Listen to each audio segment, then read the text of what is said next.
También es de la masticación. ¿Quién es? Se pregunta de examen, ¿ah? Buccinador. Es tanto para la gesticulación, porque con ese músculo tú haces una constricción del orbicular de los labios, ¿no? Para poder hacer el efecto así como de silbar, ¿no? De silbar. Entonces es un gesto. Y además, para la masticación, cuando tú estás comiendo, o como por ejemplo ustedes habrán visto estilos de masticación de diferentes grupos etarios, que estamos hablando de diferentes edades, según lo edente que esté la maxila, si tiene dientes o no tiene dientes. Entonces, la parte anterior muchas veces jala, ¿no?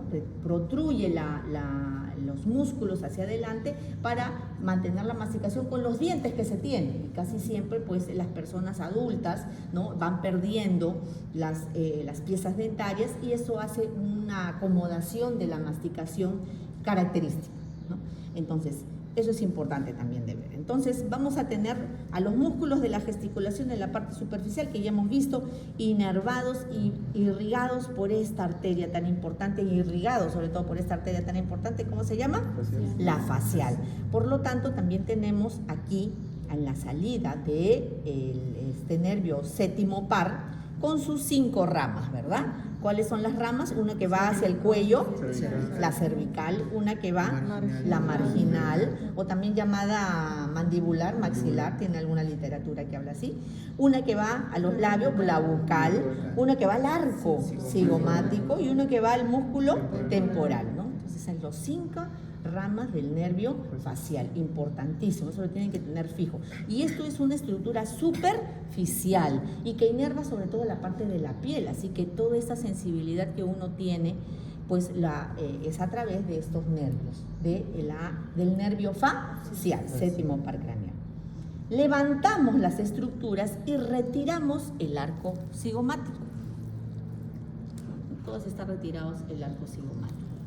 ¿Sí? Retiramos el arco cigomático, parte de la parte del maxilar, y al retirar el arco cigomático, primero, sin retirarlo, vemos aquí una estructura que forma un arquito y que da la estructura de los pómulos, ¿no? De los pómulos.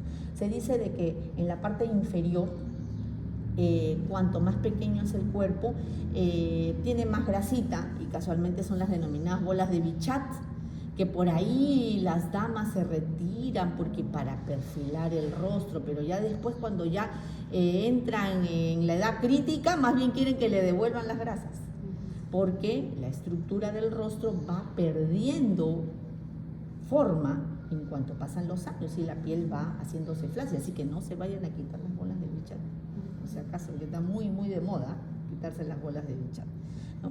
Entonces, este arco cigomático va a dividir dos espacios. Un espacio por encima del arco cigomático y un espacio por debajo del arco cigomático. Pero aquí tenemos nosotros al músculo temporal. Por lo tanto, aquí vamos a tener a la fosa infratemporal, o también llamada fosa pterigopalatina. Pterigopalatina porque vamos a encontrar a los músculos pterigoideos, y además también estructuras que están cerca a lo que es el paladar, que hemos visto casualmente, ¿no? ¿Correcto? Y que es un espacio, una fosa pequeña, cónica, que va a tener aproximadamente 2 a 3 centímetros máximo a ese nivel. ¿Qué estructuras vamos a encontrar? ¿Qué es lo más importante que vamos a encontrar? Que vamos a encontrar aquí a la arteria maxilar. ¿Cuál es su origen? ¿De dónde parte? ¿De dónde viene? De la carótida externa, ¿no? De la carótida externa, al costadito de lo que va a ser el seno venoso carotídeo, ¿no? Entonces, esta arteria maxilar tortuosa y bastante importante que tenemos que identificar va a tener 3 porciones. Una porción perpendicular, que está para el lado de acá, que es la primera porción, que es la porción mandibular, ¿correcto? Esta primera porción va a tener como 5 ramas, ¿verdad? ¿Quién me había dicho que había estudiado las 5 ramas? Tenemos una rama que va hacia la parte posterior, que se va hacia parte de lo que es el nervio de cuerda del tímpano, y que es la timpánica. Luego, anterior, También vamos a encontrar hacia la parte inferior, ¿cuál? La que se va para el lado inferior. Alveolar. La alveolar, y que se introduce también dentro de lo que es el orificio, ¿no? Que es el foramen, ¿no? Junto con el nervio alveolar, ¿no? Y que se van por el lado interno. Y estas salen por el orificio mentoniano, mentoniano, ¿no? Que forma parte de uno de los triángulos. ¿Recuerdan cuando hemos hablado de los triángulos? Triángulo mentoniano, submaxilar o digástrico, ¿recuerdan? Y que en el triángulo mentoniano encontrábamos a la vena y a la arteria mentoniana, que es casualmente la que sale por acá, ¿correcto? Entonces, tenemos esa primera porción del maxilar, que no vemos específicamente todas las ramitas, ¿no? Lo vemos recto. Y eso da paso a la segunda porción, que es casi como una escalera, así. Miren, sube, recto, sube y sale, ¿no? Entonces, primera porción, segunda porción, tercera porción, ¿correcto? Entonces, esta segunda porción ya está ¿en dónde? En esta fosita que hemos dicho que es infratemporal, pero que se llama pterigoidea, la fosa pterigoidea, ¿no? Entonces, como ahí solamente es el espacio, entonces esta porción será la segunda porción, llamada porción pterigoidea, relacionada a los músculos pterigoideos. En este caso, el pterigoideo medial. Miren el pterigoideo medial. Este es el pterigoideo medial que debe ir insertado en el ángulo de la maxila. Miren, acá está, y aquí está, echado, ¿no? Ahí están las estructuras vasculonerviosas echadas sobre el pterigoideo. Por lo tanto, este pterigoideo también tiene una función. ¿Recuerdan cuál es la función del pterigoideo medial? ¿Qué hace? Lateralización, ¿no? Entonces, miren, ¿no? Mueve la mandíbula, así, ¿ya? Entonces, cuando ustedes hacen eso, miren, hay un movimiento de los cóndilos, ¿no? Ustedes sienten un movimiento de los cóndilos, ¿no? Y además es como que movieran toda la cabeza. Cierren los ojos y hagan este movimiento de lateralización despacio y van a sentir como que es un efecto sensorial en toda la parte anterior, como que si se moviera también su frontal y todo, y hasta los ojos todo. Y es porque por la inervación rica que tiene en la parte de la maxila, ¿no? En la parte del maxilar, ¿no? Ajá, ya. Entonces, tenemos esa segunda porción, con sus 5 hasta 6 ramas. En alguna literatura habla hasta de una sexta rama, pero vamos a hablar de 5. Y luego tenemos a la que se inserta, ya la parte tercera, la tercera porción, que se va hacia el paladar, ¿verdad? Que es la porción pterigopalatina, relacionado con los pterigoideos laterales, y con la región en este caso de la región del paladar, ¿no? Tanto del paladar duro como del paladar blando, ¿no? Por ahí vamos a tener ramas que van a salir hacia la parte del paladar, y ¿cuáles van a ser? Las ramas palatina mayor y palatina menor, ¿no? Esta es entonces la arteria. Una importante rama que se ve aquí es la rama temporal. Miren, la rama temporal, que va a tener inclusive una temporal anterior, temporal media y temporal posterior, ¿no? 3 ramitas. Aquí la que vemos es la temporal, la rama temporal, ¿no? Y se va hacia acá, miren, ¿no? Acá está. Ajá, a la irrigación. O sea, el temporal es un tema, es un músculo muy importante, un tema que de todas maneras tienen que explorar bien, porque el temporal hace muchas funciones. Y es más, es el músculo que se ve en movimiento cuando uno mastica, se ve que se mueve, ¿no? Cuando uno está comiendo, ¿no? Entonces, imagínense una lesión ahí, una ruptura, un corte a ese nivel, no vas a poder masticar, ¿no? Y a veces hay, por ejemplo, en la experiencia, ¿no? Estaba yo haciendo el serums en un pueblo que se llamaba Huaytía, en la selva, y allá es como que un lugar donde estamos a 4 horas de Pucallpa y a 2 horas de Tincomarí. Entonces hay como que 2 razas unidas ahí, ¿no? Y lo que me impresionaba era de que siempre a mi centro de salud, que era un centro de salud que tenía canon minero, le pagaban al centro de salud para hacer guardias, a mí me pagaban para hacer guardias siendo serumista, ¿no? Nos llegaba cosas muy traumáticas, entre ellos los accidentes que habían en la carretera y otros traumatismos, o sea, mujeres que venían macheteadas, así, macheteadas. Tocó una madrugada recibir a una mujer que le habían macheteado la cabeza, o sea, la querían, y le habían cortado todo por todos lados. Entonces, en ese momento, cuando tenía los cortes, ahí yo me di cuenta de que ella quería, o sea, balbuceaba, ¿no? Y en cierta forma luego que ya le hicieron el reparo y todo, cuando vino los meses ya estaba un poco mejor, pero se había afectado todo, pues imagínense, ¿no? Entonces, el músculo es la máquina, es el motor del movimiento, por más que el nervio se está colapsado en una de sus bases, pero a veces es importante ubicar cuáles son las zonas que han sido afectadas, ¿no? Sobre todo cuando uno ve también cirugía de mano. Ahí también, en ese lugar, hay mucho trabajo de madera, como hay muchos madereros, y una vez me acuerdo en una guardia me llegó alguien así, colgaba la piel nomás y todas sus manos así. Imagínense, y ahí en ese nivel que yo estaba de atención, solamente era afrontar y derivarlo, porque eso es lo que tienen que hacer ustedes. Si es que no tienen capacidad resolutiva, es de inmediato derivar, no te puedes quedar, vamos a ver qué pasa. No, jamás. Entonces es importante eso, ¿no? Por otro lado, entonces, viendo todas estas estructuras, lo más importante es ubicar lo que les he dicho desde el inicio, y por eso es que inicié cabeza hablando de eso, de músculos de la masticación y músculos de la gesticulación, que ustedes ya lo saben hasta al hartazgo, ¿verdad? Ya lo saben. Entonces, ¿por qué? Porque esto vamos a ubicar. Entonces, cada una de estas ramitas vamos a tener que ir identificando y van a ser parte de lo que es el examen, ¿correcto? ¿Ya? Entonces, ya en esa parte profunda. Por otro lado, vamos a encontrar también a nivel de lo que va a ser el nervio, ¿no? Aquí, en este caso, ¿ya? Vamos a encontrar una salida, ¿no? Recuerden por dónde sale, ¿por qué foramen? El oval, ¿quién sale? ¿El quinto 2 o el quinto 3? Quinto 3. ¿Y por el redondo?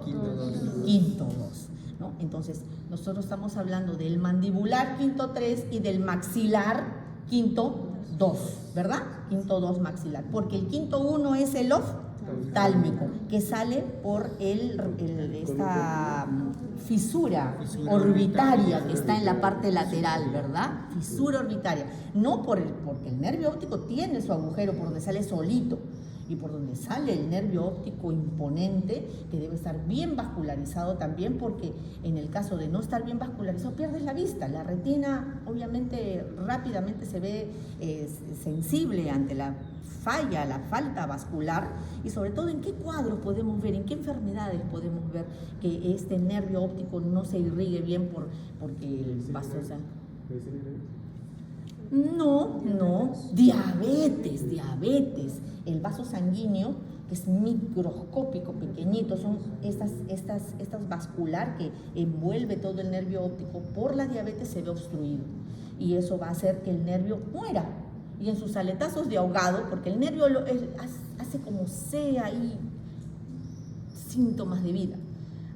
Puedes ver chispas, puedes ver borroso, cuando se eleva el azúcar casi ni ves, ¿no? Y en este caso, pues, es por el problema de la diabetes, ¿no? No, correcto. Entonces, eso es lo que tenemos que ver ahí. Cuando nosotros hablamos entonces del nervio, en este caso maxilar, ¿no? Pasa en la parte intermedia de la fosa pterigopalatina, atraviesa y se va para la parte intermedia, atravesando prácticamente el esfenoides, ¿no? En la parte intermedia. Y es así como lo vamos a ver, miren, aquí. Luego tenemos una rama inferior que se va a la mandíbula e ingresa por el foramen mandibular. Entonces, ¿cuál será? El alveolar inferior. El alveolar inferior, el que ingresa, ¿verdad? Esa ramita. Y hacia arriba, entonces, el trigémino va a tener su rama oftálmica, maxilar y mandibular. Ahí están las tres, miren. 1, 2, 3. Trigémino. Trigémino tiene sus tres ramas. Ahora, importante tener en cuenta que estos nervios son mixtos. Van a tener inervación motora y sensitiva. Y sensitiva, sobre todo, para identificar una enfermedad que puede ser pregunta de examen. Se llama la neuralgia del trigémino. Y lo van a encontrar en la consulta a cada rato. Pacientes que vienen con sensibilidad dentaria, que siempre dicen de que cuando mastican algo caliente, algo frío o helado, tienen dolor de la mandíbula. Usualmente llegan al odontólogo pensando que el tema es odontológico y le sacan los dientes. Imagínense, eso es un mal manejo, un manejo por desconocimiento, porque ahí la solución es dar un estabilizador de la membrana basal del sistema nervioso, que es un medicamento que se llama carbamazepina. Te dan eso y se te va el problema. Y es más, como es sensorial, no solamente estamos hablando de dolor, sino que estamos hablando de otros síntomas, como por ejemplo hormigueo, sensación de adormecimiento, diferentes parestesias. Entonces, eso es lo que va a dar el síndrome o la enfermedad de la neuralgia del trigémino, ¿no? Puede abordar cualquiera de los tres, inclusive en el maxilar puede ir hasta la región palatina y sentir hormigueo en el paladar, esa sensación como que te pica el paladar, o sensación hacia la nariz de que tienes la nariz tupida. Y eso en verdad no es que te vas a resfriar, no es que está irritado el trigémino. Eso puede ser pasajero o ya como una enfermedad, si es que ya está estacionada, ya es una enfermedad. Entonces ahí tú tienes que dar el tratamiento no del odontólogo, sino de ¿quién? ¿Quién ve los nervios? El neurólogo. Entonces ustedes tienen que saber discriminar las patologías, sobre todo cuando el paciente te trae una evolución de haber pasado ya por el odontólogo y sigue igual, perfecto. Entonces, este problema no es otra cosa que neuralgia del trigémino y puede afectar los ojos, puede afectar la parte nasal y puede afectar la parte de la mandíbula, ¿correcto? Por el recorrido del nervio, ¿correcto? Entonces, es así como lo vamos a ver. Entonces, importante ver todo lo que va a ser las ramas del facial.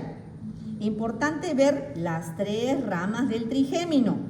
Ahí se ven claramente, hacia acá arriba el oftálmico y hacia acá el maxilar y el mandibular. Y hasta acá la arteria maxilar, rama de la carótida externa.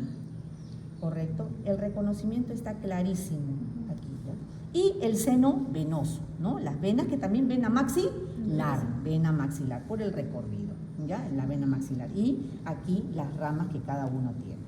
¿Ya? Entonces, eso es lo que tenemos que estudiar y es lo que tenemos que reconocer. Entonces, aquí, básicamente, vemos también a la arteria maxilar, acá la han volado, ¿ya? La han volado, ¿ya? Es así. Y su porción, ¿no? Su porción, la primera porción, ¿cómo se llamaba? Mandibular, segunda porción, pterigoidea, y la tercera porción que entra, la pterigopalatina. ¿Correcto? Y acá están los 3 nerviositos también, los que se van para arriba, que son el trigémino, ¿no? Nervio trigémino. Hacia acá, esto será la glándula parótida, que también está relacionada con la dolorabilidad, y su conducto de, ¿cómo se llama? Esteno. Hacia acá abajo encontraremos también a la glándula submaxilar, o también llamada, no, sublingual es la de acá. Mandibular o submaxilar, que tiene su conducto, ¿cómo se llama? ¿Qué pasa por acá? Wharton, esteno, Wharton, rivinus, la del sublingual, ¿entendido? ¿Sí? ¿Ya? Entonces, esto es conducto. ¿Este qué músculo será? ¿Qué músculo es este? Macetero. Así que yo puedo ponerles para reconocer cada uno de los músculos y le voy a preguntar la parte B, inervación, función. Ya saben, inervación, función. Y identificar cada una de las partes. Eso, chicos. Muy bien. Eso es todo.